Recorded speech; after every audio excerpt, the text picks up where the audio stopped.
إن الحمد لله نحمده ونستعين ونستغفره ونعوذ بالله من شرور أنفسنا ومن سيئات أعمالنا من يهده الله يشرح صدره للإسلام ومن يرد أن يضله يجعل صدره ضيقا حرجا كأنما يصعد في السماء. أشهد أن لا إله إلا الله وحده لا شريك له وأشهد أن محمدا عبده ورسوله لا نبي بعده. اللهم صل وسلم وبارك على محمد وعلى آله وصحبه ومن تبعه بإحسان إلى يوم الدين. أما بعد. Kaum muslimin, kaum muslimat, hadirin dan hadirat rahimakumullah. Puji dan syukur kehadirat Allah Subhanahu wa taala yang masih memberikan pada kita nikmat iman serta Islam.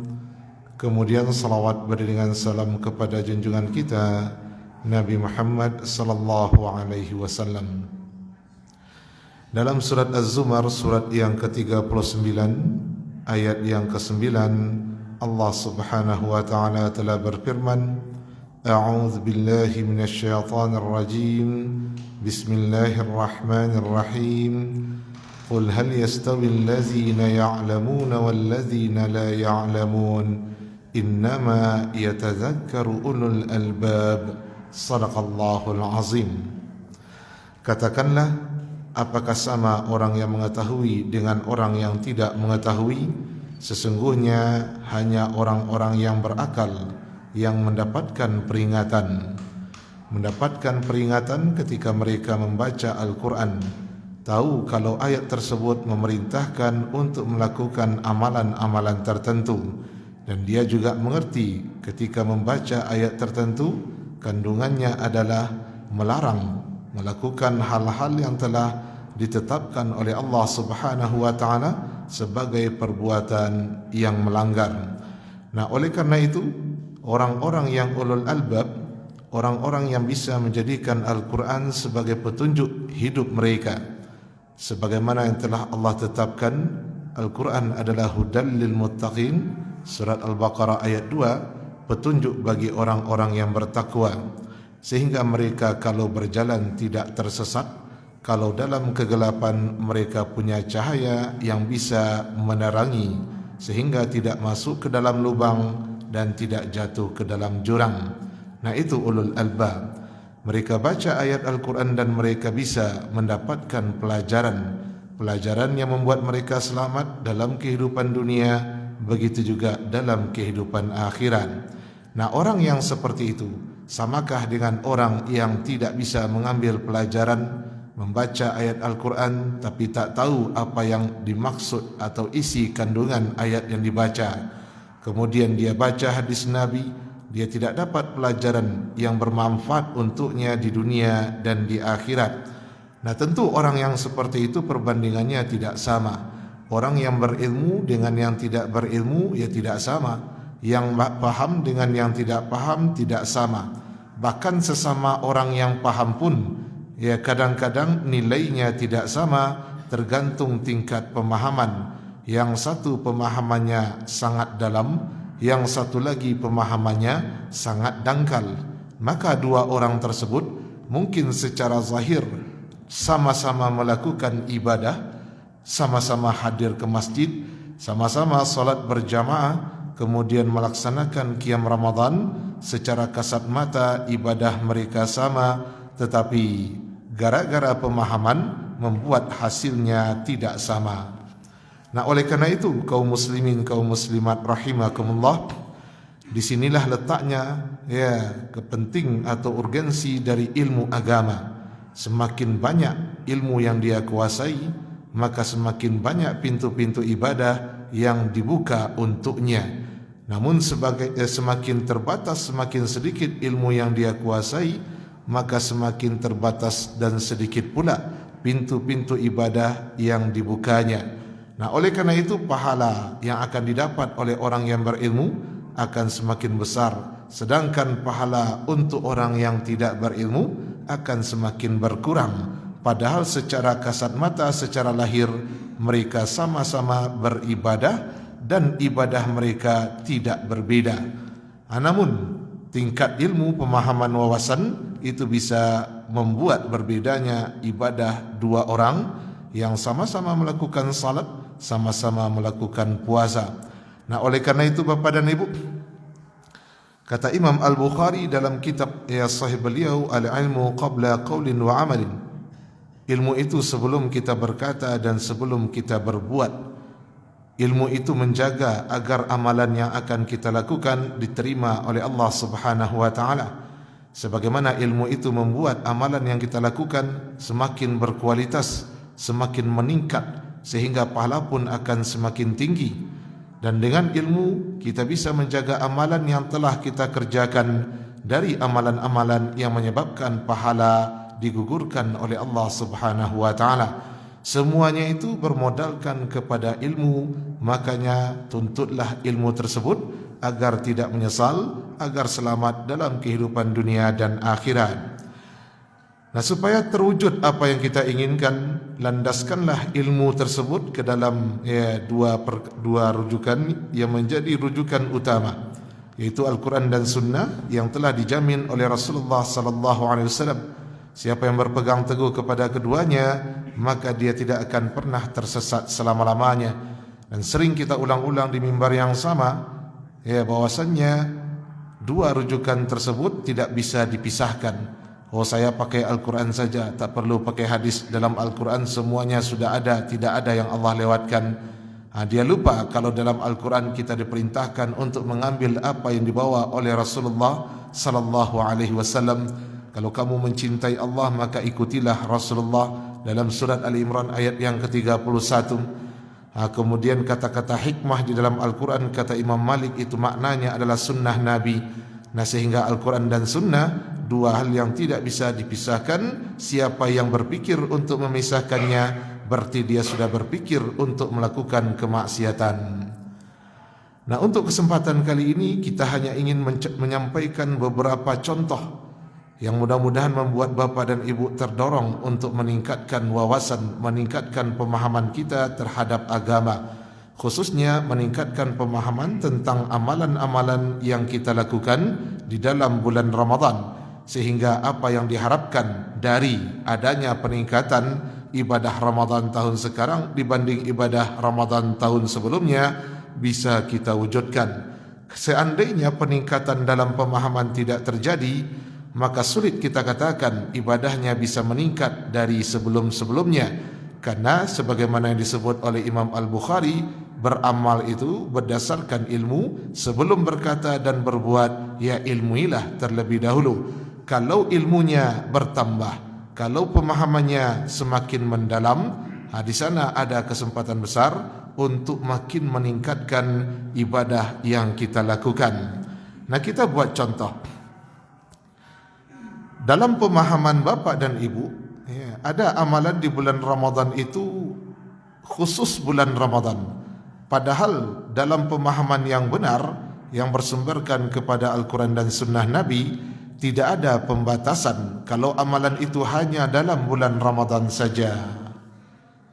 Yang satu beribadah berdasarkan apa yang nampak dalam kehidupannya. Sejak kecil dia lihat orang bulan puasa melakukan amalan tersebut. Dan sejak kecil dia lihat di luar bulan puasa tidak ada orang yang melakukan amalan itu. Lalu dia buat kesimpulan, ini amalan khusus hanya bulan Ramadan, tidak dilakukan di luar bulan Ramadan. Tetapi dalil mengatakan seperti itu tidak ada. Pembatasan yang seperti itu tidak muncul dari Al-Quran dan hadis Nabi, tapi muncul dari kesimpulannya yang berdasarkan apa yang nampak oleh mata dalam kehidupan sehari-hari. Nah, ini akan mempengaruhi amalan seseorang.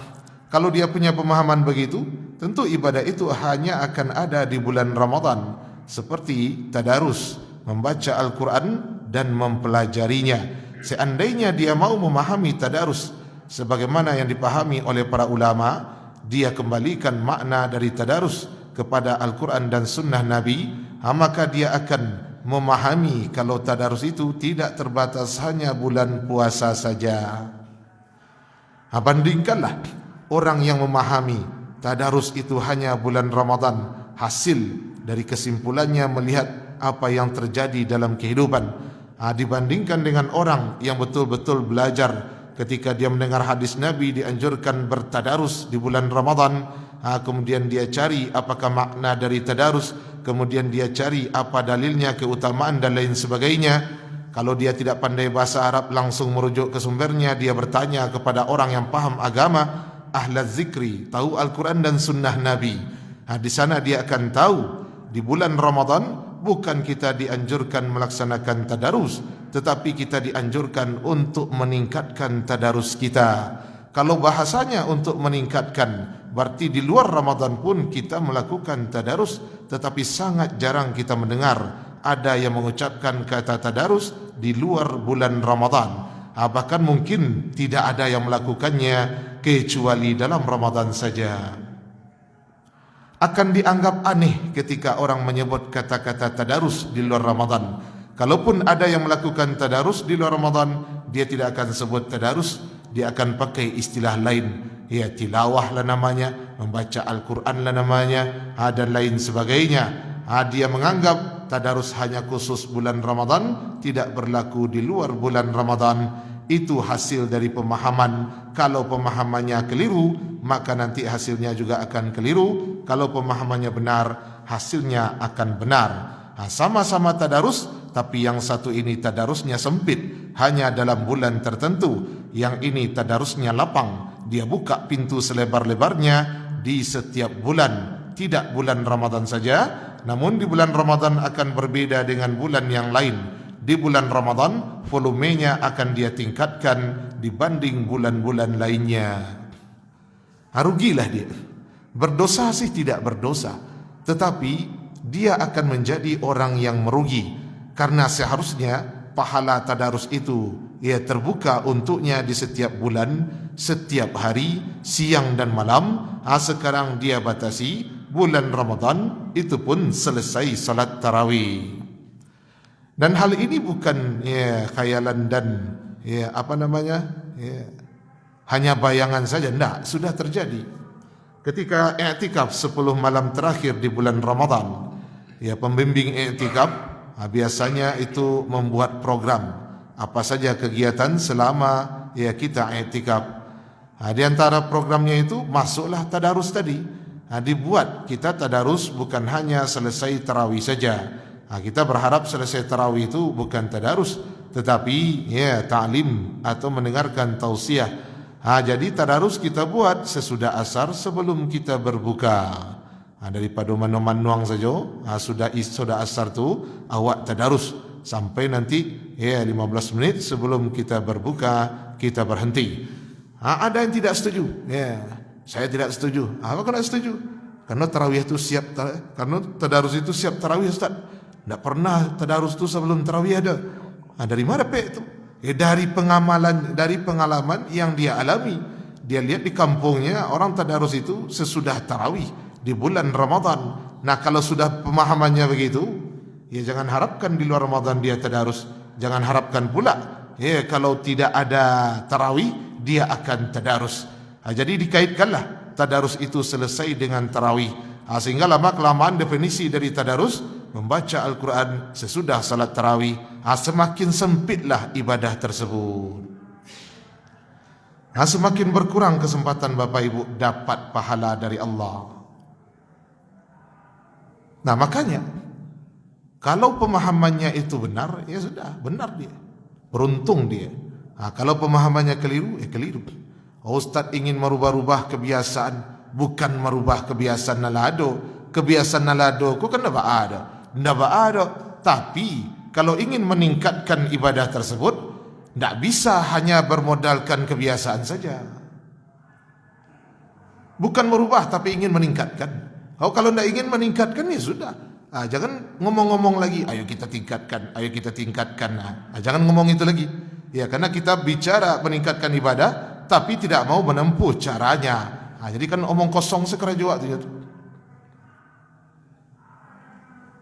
Nah, ada yang sudah biasa melakukan itu.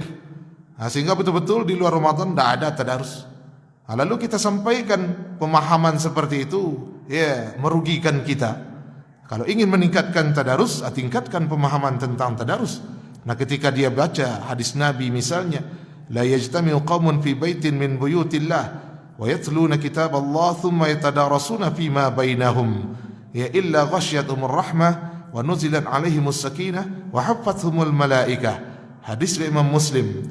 Tidak ada satu kaum yang berkumpul di dalam satu masjid dari masjid-masjid Allah, kemudian mereka membaca kitab Allah dan mentadarusinya sesama mereka, melainkan akan dinaungi mereka itu oleh rahmat Allah, kemudian diturunkan ke dalam hati mereka ketenangan, ketentraman, sakinah, kemudian malaikat akan mengelilingi majlis mereka. Nah, adakah di sana dibatasi bulan Ramadan saja? Tidak. Yang jelas berkumpul dia dalam masjid. Dan itu bukan hanya sebatas masjid saja. Berkumpul di luar masjid pun dia membaca kitab Allah dan mentadarusinya. Dan itu tidak terbatas hanya bersama saja. Sendirian pun juga dia bisa disebut tadarus.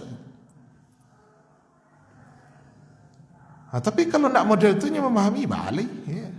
Baku nak tadarus, ya wak surangnya. Baku nak tadarus, bulan Ramadan lah mulai. Baku nak tadarus, ya siap tarawih beko. Jadi kesimpulannya definisi tarawih apa? Baca Al-Quran bersama-sama di dalam masjid sudah tarawih. Kalau nak model tu, nak tadarus namanya. Dari mana tu definisi model tu?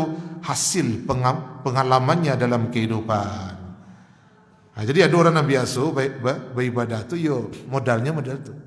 Dan ada orang yang beramal itu memang berdasarkan ilmu yang bersumberkan kepada Al-Quran dan Sunnah Nabi, sebagaimana yang dinasihatkan oleh para ulama. Ilmu dulu karajuan sudah tu, sampaikan setelah itu. Ilmu itu artinya mengetahui sesuatu sesuai dengan hakikatnya. Al-ilmu al-idrak bihakikati syai', mengetahui hakikat sesuatu, mengetahui sesuatu itu secara detail, secara rinci, seluk-beluknya bapak ibu mengetahui. Nah, kini tadarus kecil orang, tadarus kecil awak. Kalau model tu caranya, syaitan mudah untuk membuat kita salah dalam memahami. Sekalipun syaitan tidak bisa menghalangi bapak ibu membaca Al-Quran, tapi setidaknya syaitan bisa mengurangi pahala dari ibadah tersebut. Aturan bisa awak dapat pahala mengaji di luar Ramadan. Kini nyebek awak faham bahwasannya mengaji tadarus tu dalam Ramadan saja. Baiklah mengaji tapi Ramadan saja. Dalam Ramadan baiklah tadarus tapi siap tarawih saja. Akhirnya semakin sempit kesempatan dan semakin sedikit pintu yang terbuka. Padahal Allah sudah buka banyak pintu, dibuka pula selebar-lebarnya. Tapi karena tidak berilmu, dia tutupi pintu yang banyak itu. Dia cuma buka satu pintu saja. Nah, samakah orang yang tahu dengan yang tidak tahu? Ya jelas tidak sama. Yang ini akan tadarus setiap saat, karena memang dibuka pintunya setiap saat. Yang satu lagi akan tadarus hanya dalam waktu tertentu, karena dia punya pemahaman itulah yang tadarus. Nah, sekarang di antara orang-orang yang memahami tadarus sebagaimana mestinya, ketika melaksanakan tadarus, belum tentu pula sama nanti nilai pahalanya. Nah, kenapa? Karena yang ini memahami tadarus itu membaca Al-Quran, kemudian targetnya khatam, setidaknya 1 kali 1 bulan. Itu yang tadarus. Yang satu ini memahami tadarus itu, wa yatadarasuna fima bainahum. Mereka itu mentadarusi Al-Quran di dalam masjid. Mereka mempelajari bacaannya dari segi tajwid. Mereka mempelajari kandungan ayat yang mereka baca dari segi fikihnya, bahasa Arab, kaidahnya, kemudian amalan apa yang dikandung dalam ayat tersebut mereka pelajari. Itu yang disebut dengan tadarus. Akan berbeda dengan tadarus yang dipahami baca Al-Quran dan targetnya khatam. Nah, akan merasa aneh dia, dan dia akan merasa rugi kalau habis bulan Ramadan tidak juga khatam. Padahal ada orang yang tidak khatam tetapi pemahamannya untuk membaca Al-Quran itu semakin meningkat dari tahun-tahun sebelumnya. Yang sebelumnya dia tidak tahu ayat ini bicara masalah ini, sekarang dia tahu. Yang sebelumnya dia tidak tahu ayat ini jadi dalil untuk amalan ini, sekarang dia tahu. Yang sebelumnya dia tidak tahu sama sekali tentang kaidah bahasa Arab, balaghah, badi', bayan dan lain sebagainya, dia baca ayat, sekarang dia tahu. Walaupun dia tidak khatam, yang seperti ini lebih utama dibanding yang khatam, tapi pemahaman tak meningkat juga. Yang lebih parah tu, sudahlah pemahaman tak meningkat, nan membacanya secara tajwid indah lo meningkat do. Itu parahnya tu. Semakin rendah target dari tadarus awak, semakin rendahlah kualitasnya. Semakin paham awak, semakin tinggi target yang awak pasang. Begitulah nasib orang yang berilmu jika dibandingkan dengan yang tidak berilmu. Nan karugi awak surang, nan kaberuntung awak surang. Dah ustaz nak mengaji dia. Contoh yang lain, senasib dengan tadarus i'tikaf. Kalau di luar Ramadan, pegang apa i'tikaf? Manga i'tikaf orang lupa solat i'tikaf tu nak cuk terengah tu. Kalaupun ada dan i'tikaf, ndak lo i'tikaf dibacanya dah. Awak ada mabit di masjid, awak ada mabit tu kan i'tikaf. Kalau bulan Ramadan tak pakai mabitnya le dah, pakai i'tikaf. Itu tu indikasinya memahami i'tikaf tu sama je tadarus tadi tu. Tuak sampaikan i'tikaf itu begini dalam kitab ini. Kemudian dalam bahasa Arab artinya begini. Ustaz ingin merubah kebiasaan di daerah Sikoyo. Mengah lah dia. Bukan merubah, meningkatkannya. Kenapa? Kalau model kepemahamannya, bila ke meningkat kau. Kalau nak ingin meningkatkan ibadah, aja baca-baca je. Mari kita tingkatkan ketakwaan kepada Allah. Berhentilah. Kan nak menyabui tapi nak mengerajuan. Orang diajak, awak tak kerajuan. Tentu menyebabkan Allah murka kepada kita. Kabura maqtan indallah an taqulu ma la taf'alun. Maka kembali sama dengan tadarus. Pahami i'tikaf itu sebagaimana yang disampaikan dalam sunnah, yang dijelaskan oleh para ulama dalam kitab-kitab syarah hadis itu. Dari situ kita bisa mengamalkan i'tikaf sesuai dengan sunnah Nabi. Di sana Bapak Ibu akan mendapatkan kesempatan yang besar dalam menjalankan ibadah tersebut. Jangan dipersempit ketika dia lapang. Aku dipersempitnya. Makanya bulan Ramadan berseliweranlah kata-kata i'tikaf. Di luar Ramadan jarang sekali. Kalau ndakkan disawi, ndak pernah terdengar, jarang benar terdengar. Bakok jarang benar terdengar karena pemahamannya indak mendukung untuk melakukan itu di luar Ramadan. Pemahamannya justru membatasi hanya bulan Ramadan saja. Itu pemahaman yang model itu muncul dari mana? Dari pengalamannya. Nyoca lihat selama Ramadan di kampungnya model tu. Ayo balik. Nah, apa lagi? Menurutnya i'tikaf tu disuruh awak i'tikaf untuk mencari Lailatul Qadar. Jadi kalau ada orang i'tikaf, langsung ikut untuk mencari Lailatul Qadar. Kan betul tu. Betul. Tapi nan salahnya di mana? Inyo sangko kalau indah ada Lailatul Qadar, ya ndak ada lah i'tikaf dah. Kenapa? Awak kan i'tikaf untuk mencari Lailatul Qadar. Kini Lailatul Qadar mado nya bulan Ramadannya, amang awak i'tikaf di luar Ramadan. Di situ barunya menyimpang. Kan tak berdosa ke model tu dah. Kalau menyimpang model itu, alain tak sampai berdosa dah. Tapi resikonya rugi. Ditutuinya ibadah tersebut padahal tak buka di bulan lain. Itu. Di bulan Ramadan keuntungannya lebih gadang. Itu saja. Di luar Ramadan ada je keuntungannya, tapi dalam Ramadan ada bonusnya, yaitu malam Lailatul Qadar. Tapi jangan jadikan Lailatul Qadar tu penyebab awak i'tikaf. I'tikaf tu ya i'tikaf, dia berdiri sendiri, tidak terkait dengan Lailatul Qadar. Artinya apa? Mau ada Lailatul Qadar, tidak ada Lailatul Qadar, ya i'tikaf tetap disunnahkan. Nah, gara-garanya menyangkut di Lailatul Qadar maka i'tikaf. Muncullah i'tikaf minyak goreng tu. Apa minyak goreng? Mahanya datang, murahnya hilang. Model tulunya i'tikaf. Malam genapnya hilang, malam ganjinya datang. Manga malam genap kau pergi ke masjid i'tikaf. Manga malam genap. Malam ganji awak pai. Lailatul Qadar tu nak malam genap kecik Nabi dah. Kecik Nabi malam ganji. Yo nak mangawak pai malam genap. Terjadilah nan terjadi itu. Kalau ia memang dek malam Lailatul Qadar kita i'tikaf, Ayo nak pernah lo bersebut dalam hadis dah. Pulang lagi. Baik Rasulullah. Lailatul Qadar lah lewat. Pulang lagi. Anak dong dia tu. Malam genap Nabi itikaf je nya. Full je nya. Apa doa kecil Nabi? Carinya di malam ganjil. Apa kau tak pulang Nabi malam genap tu? Karena itikaf yang Lailatul Qadar itu semacam bonus dari Allah untuk orang yang itikaf.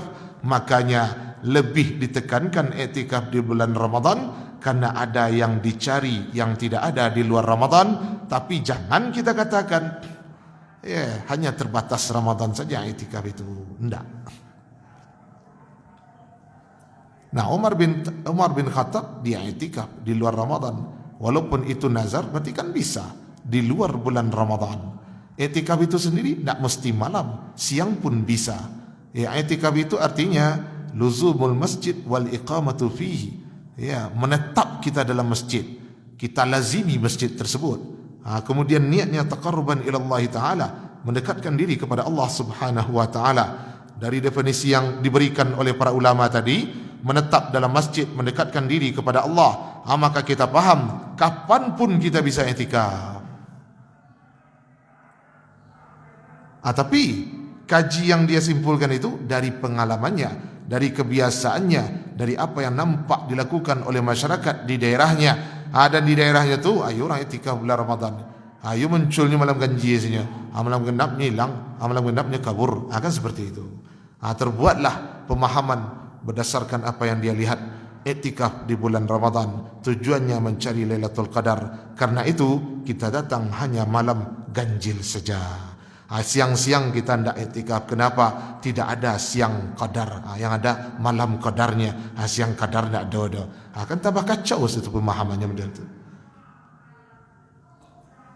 Padahal kalau dia paham tu sebagaimana definisi para ulama, dia selesai salat zuhur, dia menetap dalam masjid sampai asar, dia niatkan untuk menunggu iqamat salat asar, jadilah amalannya itu i'tikaf.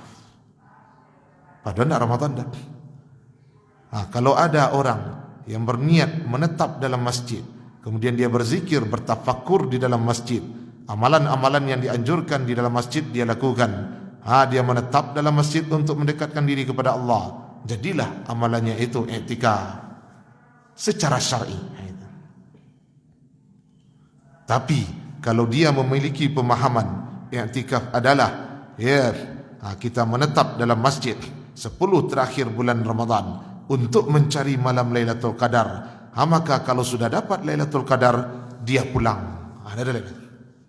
Seperti di Mesir, mereka akan penuh sesak di masjid tanggal 27 Ramadan, malam 27 berdasarkan hadis Abdullah bin Mas'ud yang diriwayatkan oleh Imam Muslim dalam kitab sahih beliau. Memang menyebut angka 27, maka tanggal 27 mereka ramai sesak masjid itu. Habis itu tidak lagi. Jadi seperti itulah.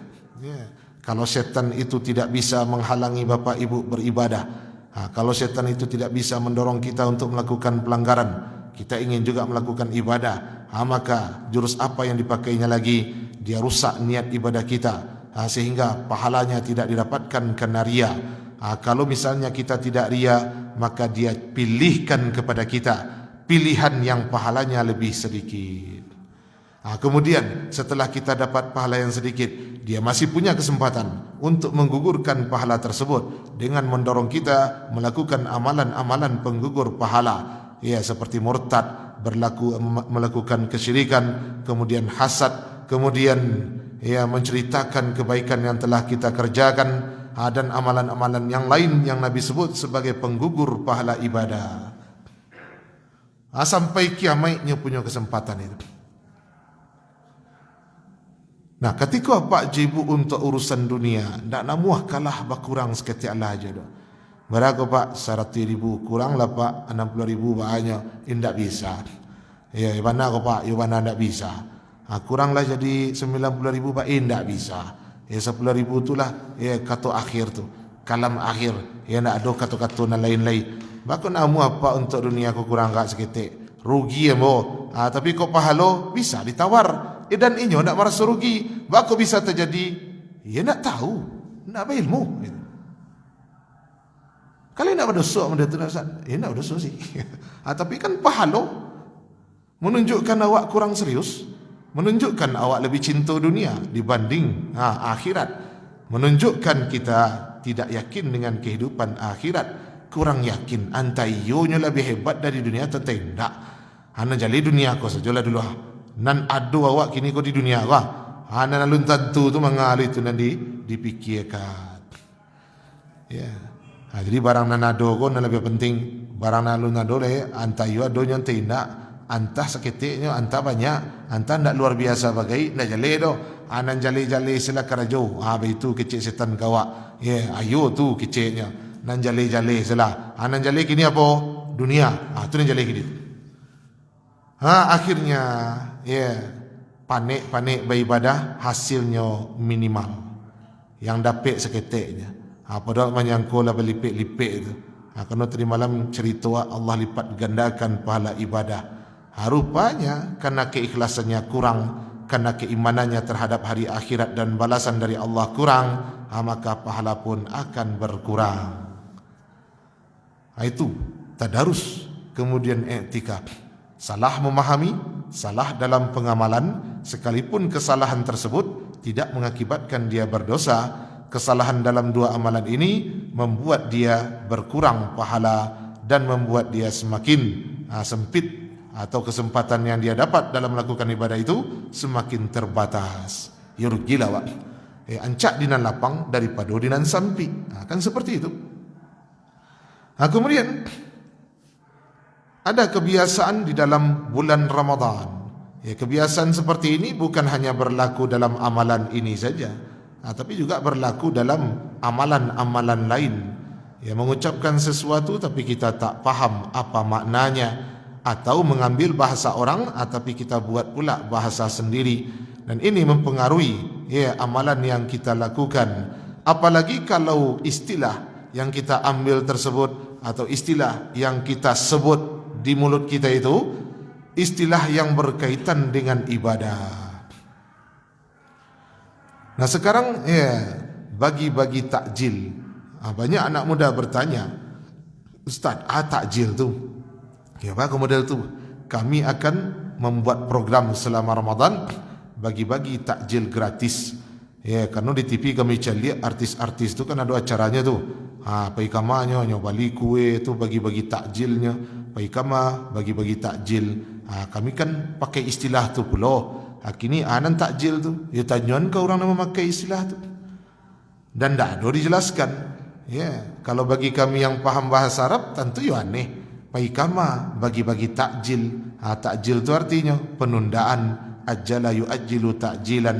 Bagi-bagi takjil, bagi-bagi penundaan. Nan dibaginya ke? Penundaan makasihnya ke? Tentu heran wak. Tapi inilah mantapnya. Takjil cik orang takjil cik awak itu. Nak takjil tu Ustaz pakai ain tu. Kan ada kalau bahasa Latinnya dia gih koma dia teh takjil. Takjil itu apa artinya? Lawan dari takjil. Penyegeraan. Ajjala yu'ajjilu ta'jilan, penundaan. Ajjala yu'ajjilu ta'jilan, penyegeraan. Itu dalam bahasa Arab. Tiba dia awak lain artinya. Ta'jilan, penundaan. Ta'jilan, penyegeraan. Takjil dia awak, ta'jil dia awak, pembukuan. Kan jauh tu. Kama apa ini tu? Kucik penundaan, mencik penyegeraan, dan iko pembukuan. Jadi kok tiba orang Arab kok takjil kau ya. Mata takjil apa je. Rupanya aparwi rupanya pusat-pusat aparwi rupanya. Jadi benda tu penyakit. Kadang disabui awak nak faham. Sehingga ketika disabuian tu di hadapan orang berilmu, malulah awak jadinya. Tahu artinya, lain tahu artinya tu nak bersabui-sabui model itu. Jadi kurang baik menyebut sesuatu yang kita tak faham. Hendaknya yang keluar dari mulut itu yang kita pahami. Bagaimana kita akan mengajak orang kepada kebaikan kalau kita sendiri tidak paham kebaikan yang akan kita ajak itu? Itu membuktikan kurang serius. Itu membuktikan dia beribadah, dia beramal, modalnya hanya ikut-ikutan, kemudian modalnya terbawa-bawa suasana. semangatnya lailah melatui-latui, tapi ilmunya kurang menunjang, itu tidak membuat dia berdosa, tetapi itu membuat berkurangnya nilai ibadah yang dia kerjakan. Tapi kalau pemahamannya benar, okeylah kita ambil juga bahasa itu, lalu kita biasakan dalam kehidupan sehari-hari. Apalagi kini kan sedang tren itu, memakai istilah-istilah Arab, supaya dianggap pula mungkin paham bahasa Arab, paham agama. Karena bahasa Arab adalah bahasa Al-Quran dan hadis Nabi. Siapa yang paham bahasa Arab, maka dia bisa memahami Al-Quran dan hadis Nabi. Nah, takjil itu, mau takjil, mau ta'jil, silakan, tapi dipahami begini, sesuatu yang bisa menyegerakan kita berbuka. Lebih cocoknya ta'jil. Ta'jil itu menyegerakan. Berarti kalau kita berikan makanan, lalu kita sebut itu ta'jil, artinya adalah makanan itu dipakai untuk menyegerakan berbuka. Jadi ta'jil menurut kita adalah sesuatu yang bisa dipakai untuk menyegerakan berbuka.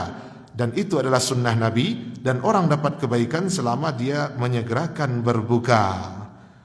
Pakailah, aku ta'jil. Apa kasihnya tu? Pakai ko untuk ta'jilul iftar, menyegerakan berbuka.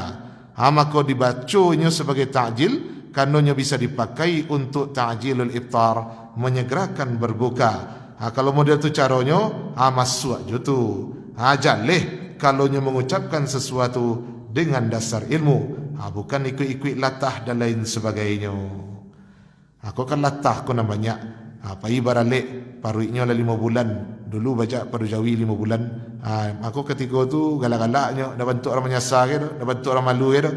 Awak datang, aku cakap, semoga jadi keluarga sakinah mawaddah warahmah yo amin. Anan dia aminannya, anan didoakannya. Orang pari bunci alun akad lela bunci parinya, dan dak lo ada nampak penyesalan galak-galak bakarikiannya duduk di pelaminan tu.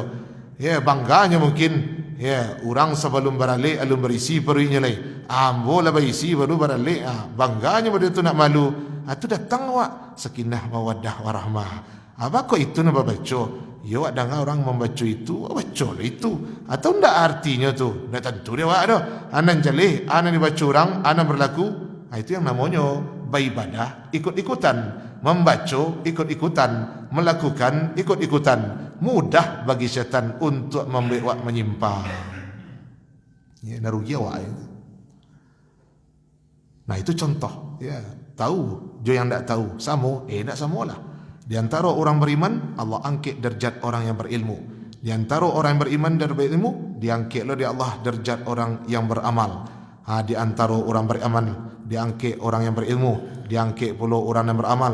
Kemudian nan paling diangkat tinggi itu orang nan beriman, sudah tunya berilmu, sudah tunya beramal, sudah tunya ajan. Itu yang paling tinggi, dan itu sudah dilakukan oleh Rasulullah sallallahu alaihi wasallam secara sempurna. Beliau mempelajari, beliau amalkan, beliau ajarkan. Dan Rasulullah adalah suri tauladan kita. Pelajarilah kalimat tersebut sehingga benar pemahaman awak, nanti dalam amalan juga akan benar, tidak akan rugi. Nak rugi itu tidak namuhnya mempelajari, hanya buat saja makna surang. Ditunjuk ladek setan makna nan kurang. Akhirnya rugilah. Orang beribadah maksimal nilainya, inya beribadah minimalis nan dapat dinyo. Ada pertanyaan dari Bapak dan Ibu? Sebelum kita tutup. Jadi itu hanya contoh saja. Istilah tadarus, istilah i'tikaf, itu tidak khusus hanya bulan Ramadan saja. Dua ibadah tersebut juga berlaku di luar bulan Ramadan. Dua ibadah itu juga sunnah Nabi di luar bulan Ramadan. Bukan hanya bulan Ramadan saja. Membatasinya membuat Bapak Ibu rugi. Kesempatan besar bisa kita dapat ibadah di luar Ramadan. Sekarang gara-gara pemahaman yang sumbernya kurang valid, tidak dijamin, tidak digaransi oleh Nabi, akhirnya kita batasi. Aturan pintunya bisa kita lalui, masuk lewat pintu sinan ibadah awak. Kini awak tutui. Hanan wak buka cuman di bulan Ramadan saja. Ya rugilah. Mudah-mudahan kita tidak termasuk orang-orang yang merugi seperti itu. Karena kami mencari level bapa dan ibu, bukan masalah tidak tahu jadi tahu, tapi masalah meningkatkan ibadah yang sudah kita kerjakan. Meningkatkannya dengan cara meningkatkan pemahaman. Semakin meningkat pemahamannya, semakin tahu dia seluk-beluk ibadah tersebut, semakin banyak yang bisa dia lakukan untuk mendapatkan pahala. Tapi kalau dia tidak begitu, ya semakin sempitlah.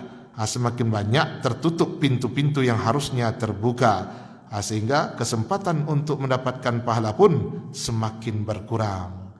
Mudah-mudahan Allah senantiasa memberikan hidayah dan taufik kepada kita semua sehingga kita bisa menjalankan ibadah di bulan Ramadan secara sempurna sebagaimana yang telah dicontohkan oleh Rasulullah sallallahu alaihi wasallam. Astaghfirullah li wa lakum wastaghfirullah min kalamin bil ilm wa min ilmin bil amal. Wassalamualaikum warahmatullahi wabarakatuh.